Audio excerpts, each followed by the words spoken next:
If you've done 3 sample tests, in my opinion, you're That's okay. enough. Yeah. In fact, I think the Japanese model of everyone taking TOEIC tests every year is not a good way to spend your time. Yeah. That's why Japan has such low scores. A few weeks ago, I had the pleasure to sit down with Steve Kaufmann. Now, if you don't know who Steve Kaufmann is, he's an infamous polyglot, YouTuber, entrepreneur. The list goes on and on. But basically, he's best known for being a polyglot, and he can speak up to 20 languages. So he knows quite a bit about language learning. Now, Steve does a lot of interviews, so I thought it would be nice to have his perspective on advanced language learners. People who are not beginning or even at the intermediate, but at an advanced level of English, and also students like you who are preparing for tests like the TOEFL or TOEIC. So I've edited this video down to me not talking so much and mostly Steve, and this is what we're going to cover. These are the 9 points that we're going to go over. How to succeed in learning English, how to improve your English for advanced English language learners, how to use basic English skills to improve your speaking, how to prepare for the TOEFL, TOEIC with TED Talks, how to stay motivated at an advanced English level, how reading helps you speak English at an advanced level, how to practice speaking English with a teacher, how teachers should correct students, and how many TOEFL or TOEIC practice tests should you take. You'll find timestamps in the links below to jump around. But that's it. So without further ado, here's Steve. I always refer back to, I went to a language teachers conference in San Diego, and there was a lady there who was the head of San Diego State Language Department or whatever. And she said there's only three things in language. There's the attitude of the learner, which means likes the language, is confident, wants to, all that stuff, attitude. Okay. The second thing is time. You have to put in the time with the language, not listening to someone explaining in English, or if you're a Japanese person explaining the English language in Japanese, that doesn't count.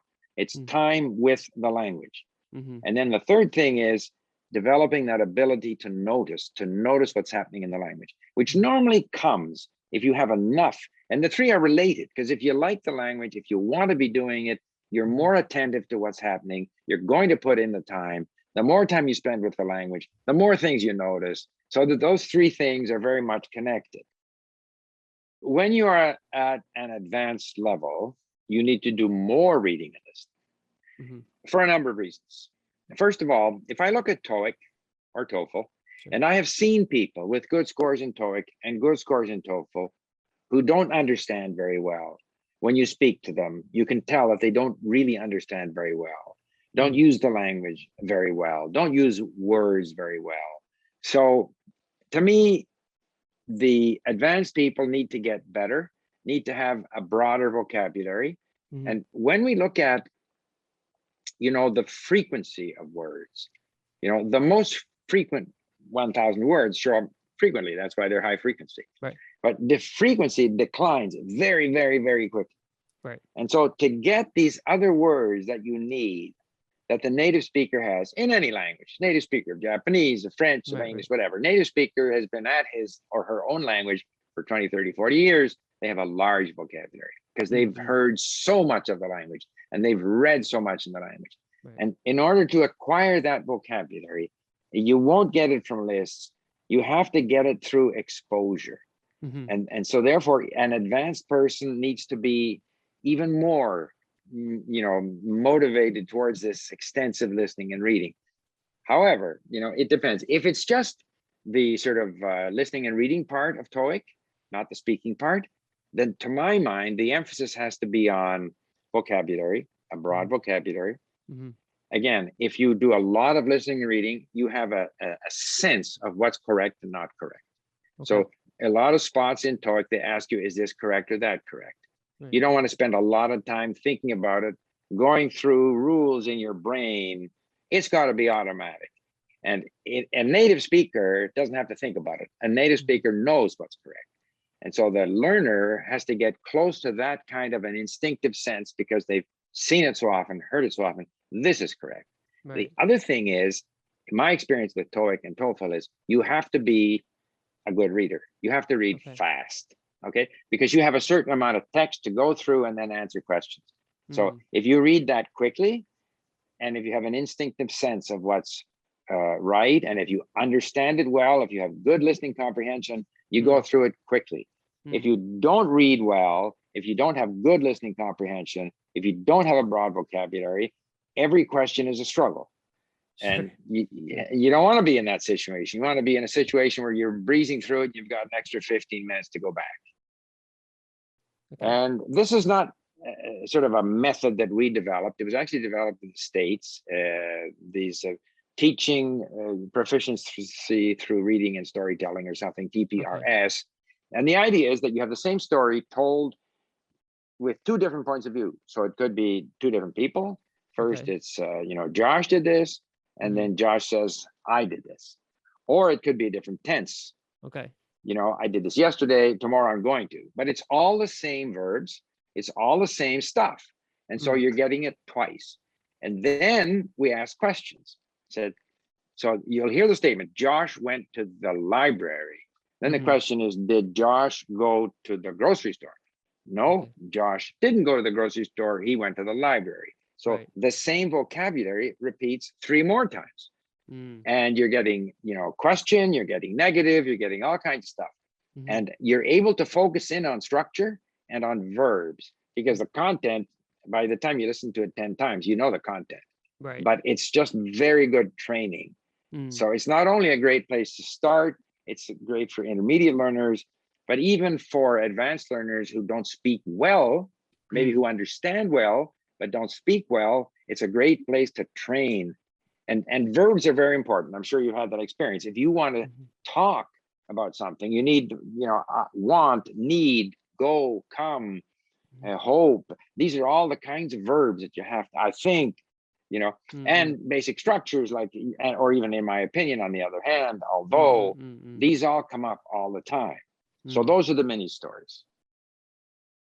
What I would do, first of all, TED Talks is a tremendous resource, because once you're on one TED Talks in YouTube, they're going to recommend a whole bunch more TED Talks on related subjects. Right. So a big struggle I always have as a language learning less popular languages is the amount of time I have to put into trying to find content.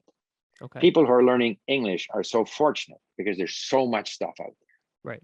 Now, with the TED Talks, again, what I would recommend is that if the person is linked, then use our browser extension to import that whole TED Talks into Link. TED Talks has a number of things that are very good. The subtitles are good because they're actually manually inserted subtitles. They're not automatically generated. So they're very reliable. Second of all, TED Talks comes into Link timestamped.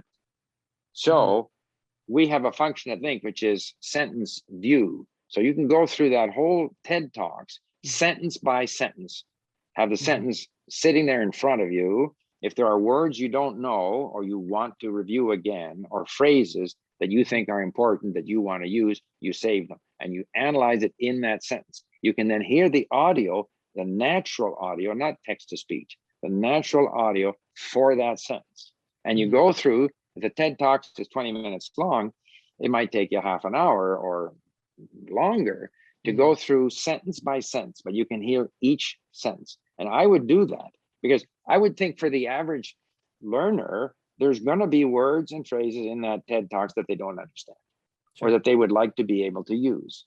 Right. And so I would go through it once, mining it, so to speak, for words and phrases, which then become flashcards in our system, which become, highlighted in different colors in our system.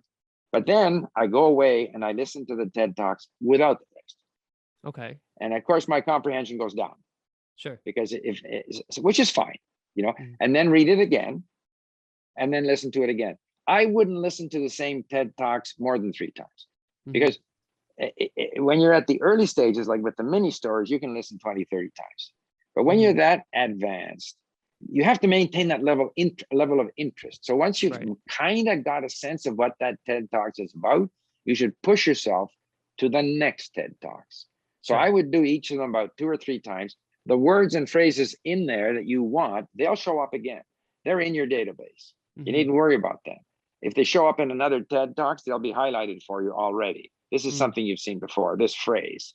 And in any case, you can review them in your links, as we call it. Right. So that's what I would do. I would, if I were preparing for a TOEIC and it was important to me, I would go through 10 or 20 TED Talks.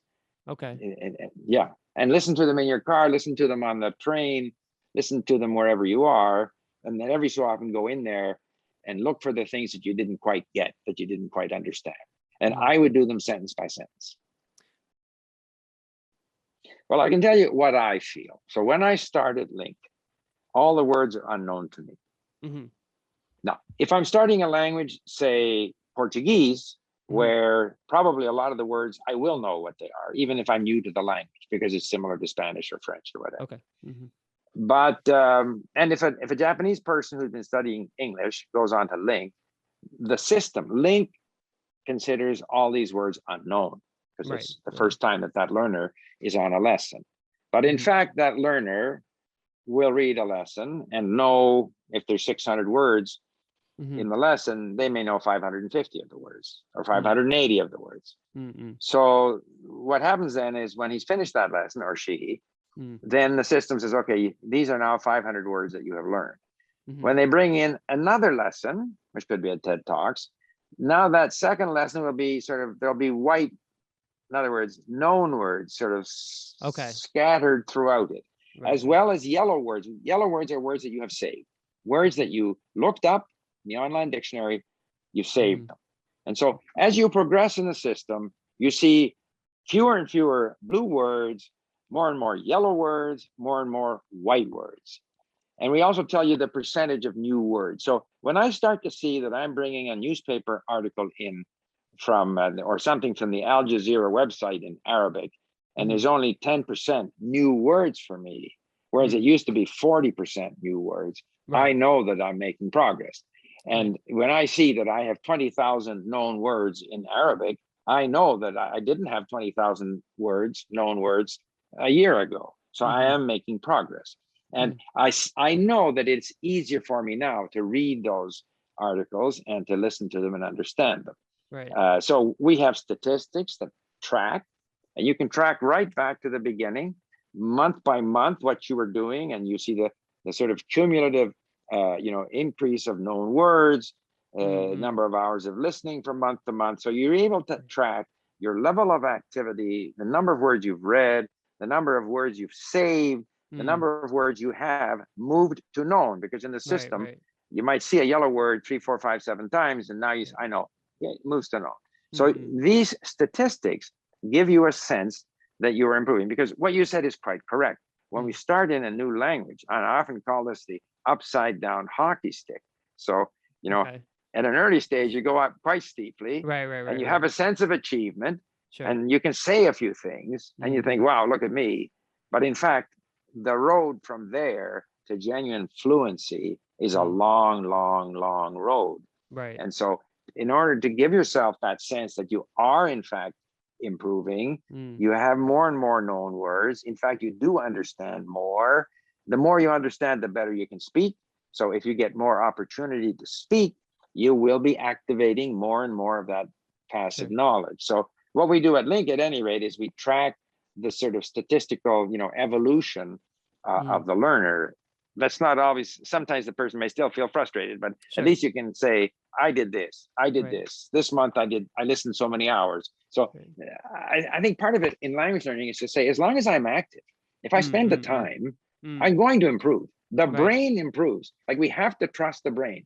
If I give my brain enough exposure to, say, English, I will improve. So if I see that I'm putting all this time, which Link tracks, and I'm accumulating all these words, I am getting better. Well, first of all, when I was correcting people in English, especially Japanese people, they don't so much make grammatical mistakes as they don't use the words correctly. They don't use words with each other that belong with each other.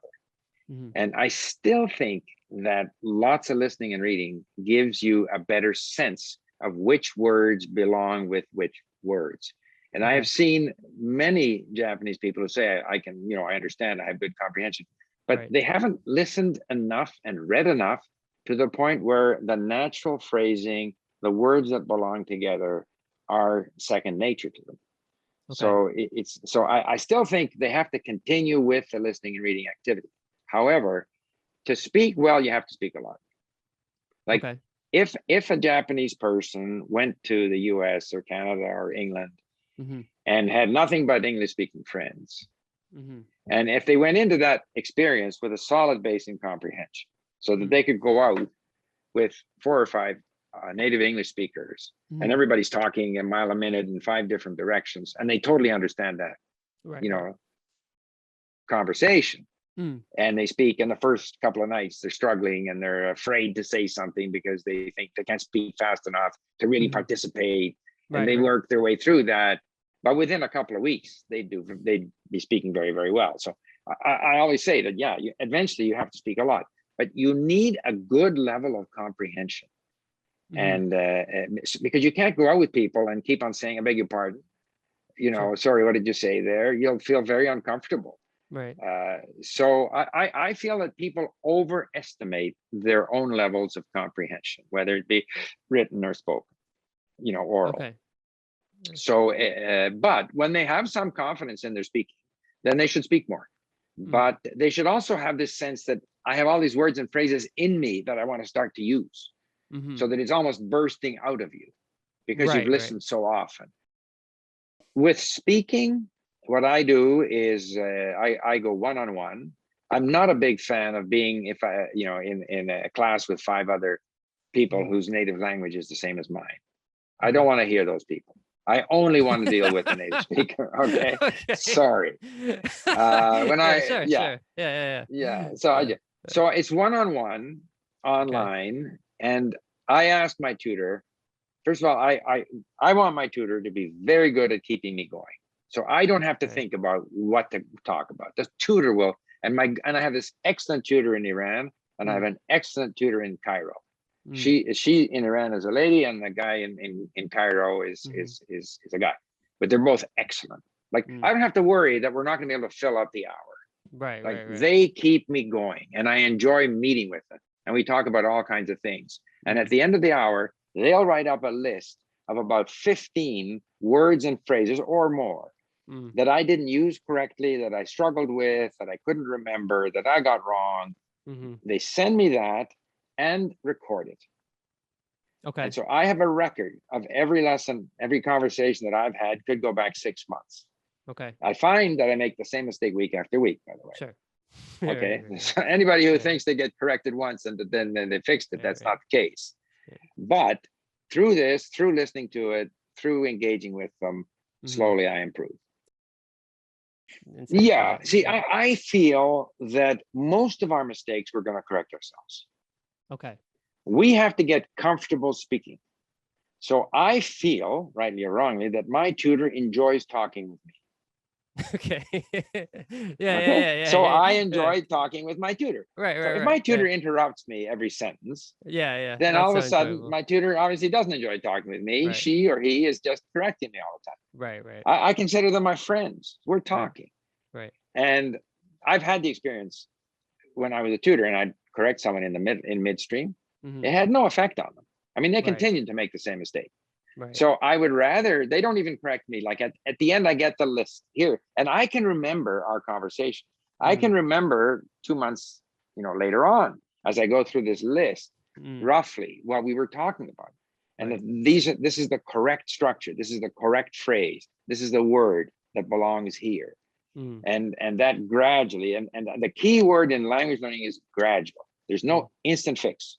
There is no instant fix. You gradually get better at using the words. You get better in terms of vocabulary, in terms of speaking accurately, using words accurately. So I think correcting someone in midstream is a bad idea. Bad idea. I haven't personally taken TOEIC. I've looked at the test. Obviously, you have to, have some understanding of what the test consists of.